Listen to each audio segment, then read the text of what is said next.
Hi buddies, welcome to my family. ఈరోజు special ఏంటంటే బెండకాయ ఫ్రైతో మీ ముందుకు వచ్చాను. బెండకాయ అంటే స్పెషల్ ఏం కాదు, మన ఇంట్లో ఎప్పుడు ఉండేదే.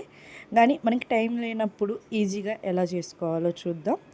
సరే, ప్రాసెస్ ఏంటో చూద్దాం. ముందుగా బెండకాయని మీడియం సైజులో కట్ చేసుకొని, ఒక చిన్న సైజ్ ఆనియన్ని సన్నగా కట్ చేసుకొని స్టవ్ వెలిగించి ఒక బాండి పెట్టేసి నూనె వేసి, నూనె వేడైపోయిన తర్వాత ముందుగా పల్లీలు వేయించుకోండి. మీ ఇష్టం అండి, కావాలంటే చేసుకోండి, లేదంటే స్కిప్ చేసేయండి.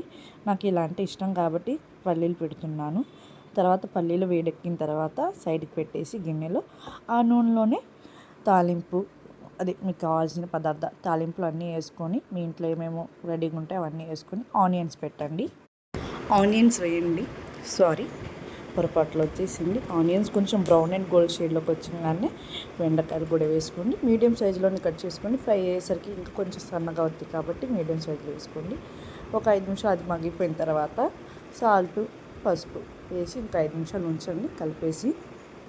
తర్వాత అవి కొంచెం ఫ్రై అయిపోయిన తర్వాత మనకు కావాల్సినంత కారము, అదే మీకు టేస్ట్కి సరిపోయినంత కారం, హాఫ్ స్పూన్ గరం మసాలా వేసుకొని ఇంకొంచెం సేపు కలిపేసి, తర్వాత మనం ముందుగా వేయించుకున్న పల్లీలు మీకు కావాలంటే వేసుకోండి. అవి స్కిప్ చేసేయమన్నాను కదా, వేసుకున్న వాళ్ళు వేసుకోండి. అయిపోయిన తర్వాత మంచిగా కలిపేసి ఒక 5 నిమిషాలు ఉంచేయండి. ఫ్రై అయిపోయిన తర్వాత స్టవ్ ఆఫ్ చేసేయండి. వేడి వేడి అన్నంలో తింటే కమ్మ